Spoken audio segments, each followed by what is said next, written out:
The scent of wet soot fills Kael's nose, bitter and thick enough to taste on the back of his tongue. On his hands and knees in the narrow limestone alcove, he stares down at a dying ring of red embers.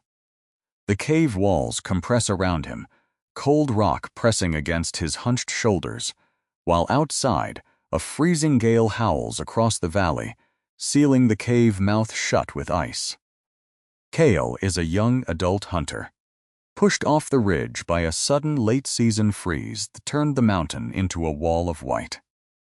He came into this shelter to survive the night, but now the cold is creeping back up his boots, stone by stone, as the hearth fire chokes out. Ugh. He presses his palms into the freezing floor, feeling the last traces of heat leaching away into the dark. Kael had sought refuge in this low, karst overhang when the sky turned the color of bruised iron 3 hours before dusk. The winds had come down off the glacier like a thrown spear, driving sleet deep under his fur collar and blinding his path. For a hunter caught alone on the terrace, this cave was supposed to be a sanctuary. The entrance was narrow, easy to defend, and tucked beneath a limestone lip that kept the drifted snow at bay. When he first crawled inside, Kael stripped off his heavy mittens, unslung his leather gear, and set about building a small hearth near the mouth where the draft would carry the smoke out toward the open valley. He piled his dried pine branches and strips of silver birch bark onto the flat stone, struck a spark, and watched the fire take hold. For an hour, the rock wall behind him held the radiant warmth, reflecting it back against his shivering chest, while the blizzard roared beyond the stone threshold. But as night settled over the peaks, the mountain began to close the trap. The temperature outside plunged far below anything Kael had prepared for, freezing the moisture in the air until ice crystals hissed like thrown sand against the rock mouth. Heavy, windswept drifts began to accumulate against the opening, piling up higher than a man's chest within 2 hours. At first, Kael watched the snow wall rise with a grim kind of relief, thinking it would shield him from the killing gale. Then, the air inside the chamber shifted. As the entrance drifted closed, the natural chimney effect that drew air through the cave collapsed.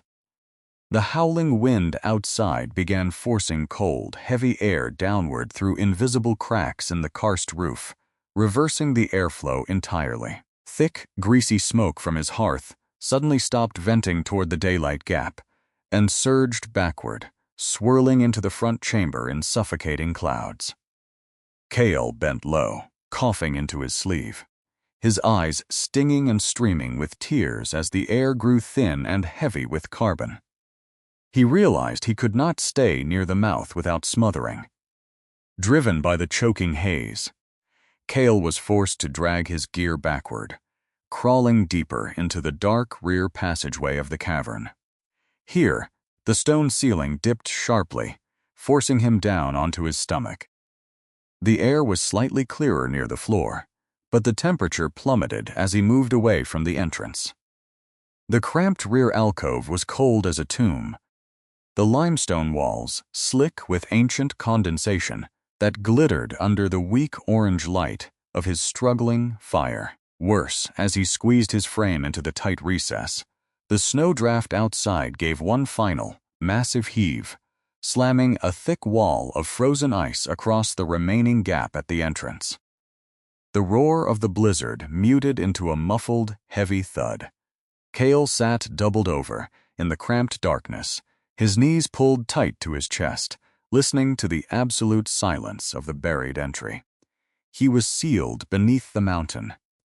His only lifeline was the modest stack of fuel he had dragged back into the narrow recess with him, and the tiny hearth he now needed to rekindle before the ambient cold seeped into his bones. He reached into his hide bundle for the rest of his dry tinder, knowing that if this small fire died, he would have no way to mark the passage of time or feel his own fingers in the suffocating dark. Kael pulled his rawhide pouch into his lap, his fingers already stiffening from the biting dampness of the inner cave. Inside this pouch was his primary reserve: dried tinder fungus harvested from fallen birch trees early in the autumn, shaved pine kindling, and tightly coiled ribbons of outer birch bark. He had gathered these materials weeks ago, drying them over his family's hearth until they were brittle enough to catch the faintest spark. But as his hand dipped into the leather bag, his breath hitched in his throat. The leather felt cold, soft, and heavy. When Kael had dragged his bundle through the narrow rear squeeze, he had pulled it across the hidden drainage channels of the limestone floor. Water, trickling down from the melting base of the snowpack above through porous rock, had pooled in the dark depressions of the floor. The bottom of his rawhide pouch had sat directly in the icy runoff, soaking through the seams. When he reached inside, his fingers sank into a sodden, spongy mass. Desperation seized him. He pulled out the tinder fungus. Instead of the firm, dry, velvety chunk he relied on, it squished between his thumb and forefinger, oozing cold, murky water. The birch bark ribbons were slick, coated in a film of moisture that resisted every effort to scrape it clean with his thumbnail. He tried frantically to shake the water free, tearing at the inner layers of the fungus to find a dry core, but the dampness had penetrated straight through. "No," Kael muttered, his voice cracking against the low stone overhead. "No, no." He tried feeding a small strip of the least soaked pine shaving onto the dying embers of his initial hearth. The moment the damp wood touched the pale red coals, it produced a sharp, violent hiss. Steam burst from the fiber, instantly smothering the tiny heat pocket Kael had managed to preserve. The coal turned black, cracking into cold gray ash under the wet stick. Smoke, acrid, thick, and freezing, poured off the ruined hearth, filling the tiny crawl space until Kael was forced to bury his face against his fur cloak, shuddering violently as he coughed.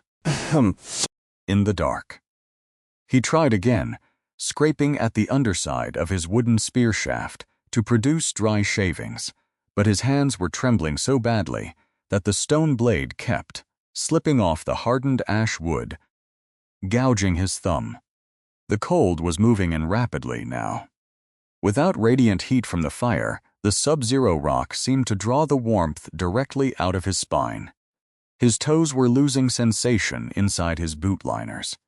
The skin of his face felt tight and woody, as if it were turning to leather. He blew gently on the very last visible ember, a tiny red speck no larger than a fly's eye sitting on a fragment of charcoal. His breath, cold and wet, only accelerated its death. The red speck dimmed, flickered once as a drop of condensation fell directly from the ceiling above onto the hearth and vanished. Total, pitch-black darkness swallowed the alcove. Kael held his breath, sitting in the absolute silence of the mountain's womb. The air was frigid, still, and dead. But then, as he strained his ears past the rhythmic pulse of blood in his own temples, a sound echoed from the deep, uncharted karst shafts behind him. It was not the wind. It was a heavy, wet scrape of claws against stone, followed by a long, low inhalation of air. Something alive, driven out of the deeper cave systems by the scent of smoke, was standing in the dark passage less than 20 feet away. Every muscle in Kael's body locked.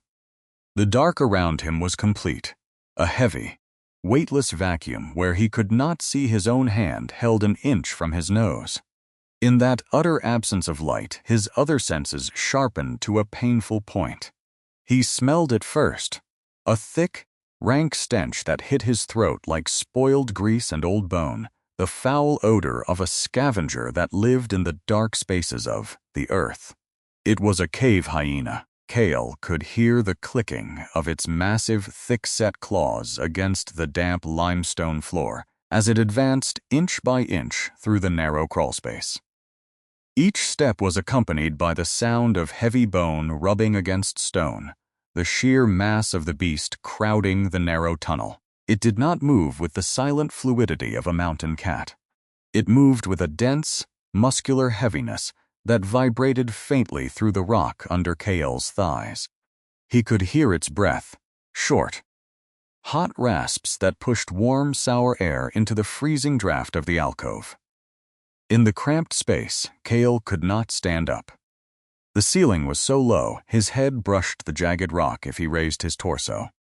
He had no room to swing a spear, no space to maneuver or dodge. He knew that if the beast lunged, he would have no time to raise an arm to defend himself. He felt around his leather belt with agonizing slowness, trying not to make a single sound. His leather clothes rustled faintly against the rock floor. Instantly, the heavy breathing in the passage stopped. The creature had paused. Kael felt the air shift as its head tilted somewhere in the dark, testing the still atmosphere of the cave. He could only guess it had caught the scent of his fear, the warm moisture of his own breath hanging in the cold. Slowly, the heavy claw clicks resumed, coming closer. The beast was crawling on its belly through the narrow squeeze, its massive shoulders scraping against the rock walls on either side. Kael could hear the coarse, wiry fur of its coat dragging against the limestone. It was less than 5 feet away now. He could hear the wet slide of its tongue over its black lips, the faint click of teeth coming together in the dark. Kael's heart slammed against his ribcage like a trapped bird. The cold that had been slowly creeping into his limbs was replaced by a surge of pure, icy adrenaline. He felt, with total certainty, that in this blind tomb, he had nothing but sound and instinct to fight with. Then, a cold, leathery snout brushed lightly against the outer edge of Kael's fur boot. The beast let out a low, vibrating rumble that vibrated straight through Kael's foot and up his leg. Kael pulled his foot back half an inch, his hand finally closing around the hard, heavy weight of his fire kit resting inside his inner belt pouch. He had seconds before those jaws closed down. Kael did not panic. He knew that in this narrow tomb, fighting with a bone knife in absolute dark was suicide. His only weapon was the one thing every creature born to the wild dark feared above all else: light and heat. But his fuel was ruined. His hearth was dead, and his hands were freezing. Working entirely by tactile memory, Kael slipped his hand inside the hidden lining of his inner tunic, the one spot on his body that had stayed dry against his skin. From an inner fold, he pulled out his strike-a-light kit, a sharp flake of dark brown flint and a heavy, metallic lump of iron pyrite. Beside them lay a single small scrap of dried bone marrow tallow, wrapped in a bit of scraped intestine that he had saved for emergency grease. The hyena shifted, its heavy shoulder slamming against the low ceiling as it gathered its hindquarters beneath it. Kael didn't hesitate. He took his utility knife, sliced off a small strip of dry, grease-soaked leather from the internal lining of his own fur boot cuff, and smeared the lump of hard marrow fat directly onto the leather fibers. He pressed the prepared leather against his stone hearth, held the iron pyrite firmly over it, and struck the flint edge down onto the mineral block, with all the force left in his wrist. A rain of bright orange sparks erupted in the pitch black, illuminating the scene for a fraction of a second. In that flash, Kael saw the massive, wide-skulled head of the hyena inches from his face, its dark, glossy eyes wide and unblinking, its jaws parted to reveal thick, yellowed teeth dripping with saliva. The beast recoiled with a sharp snort at the sudden light, but immediately lunged forward again.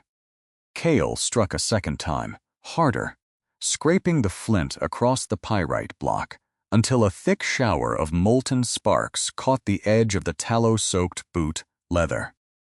A tiny blue and yellow flame sputtered into life on the stone floor. "Burn," Kael whispered, his voice a raw, jagged rasp through the dark. "Ugh." "Just burn." The fat caught. The leather strip burst into a sudden, bright, smoky flare. Kael didn't try to build a campfire. He scooped up the burning, grease-soaked leather with his bare palm, ignoring the searing heat against his skin, and thrust the leaping flame directly into the hyena's face. The sudden burst of blinding light and hot, sizzling grease struck the animal square in its sensitive nose and eyes. It let out a high-pitched, echoing yelp that rattled the stone walls, thrashing backward in the cramped passageway, its broad hips jamming briefly against the narrow rock choke before it scrambled wildly, clawing its way back into the deep karst shafts behind. The sound of its heavy footfalls faded quickly into the dark depths of the cavern. Kael dropped the burning scrap onto his stone hearth, shaking his scorched hand in the air. Quickly, before the tiny grease flame could consume the leather strip, he pulled out his wooden spear, shaving dry splinters from the inner heartwood that had been protected from the water. He fed the dry splinters one by one into the grease flame, nursing the small blaze until it caught the wood. By the light of the growing fire, Kael gathered the damp pine branches from his ruined fuel pile and arranged them in a loose circle around the flame, using the steady heat to dry them out slowly. Within an hour, he had a bright, crackling fire flickering against the limestone walls, driving the creeping cold back into the mountain and filling the alcove with genuine, radiant warmth. Kael leaned back against the warm rock wall, his soot-stained hands resting on his knees as the small fire hummed steady in the alcove. The iron pyrite block sat beside him on the stone, its metallic surface blackened with grease and strike marks, still warm from his fingers. Outside, the blizzard continued to howl against the buried cave mouth, but inside the narrow chamber, the air was warm, smelling of pine smoke and rendered tallow. He closed his eyes, listening to the crackle of wood and the soft, rhythmic breathing of his own chest, knowing he had held the line between the frozen dark and the living light. When you look back across the thousands of years that separate us from that icy cave, you have to wonder, how many times did our ancestors sit in the pitch black, holding nothing but 2 cold stones and a scrap of grease, knowing that the only thing keeping the world from swallowing them whole was a single, fragile spark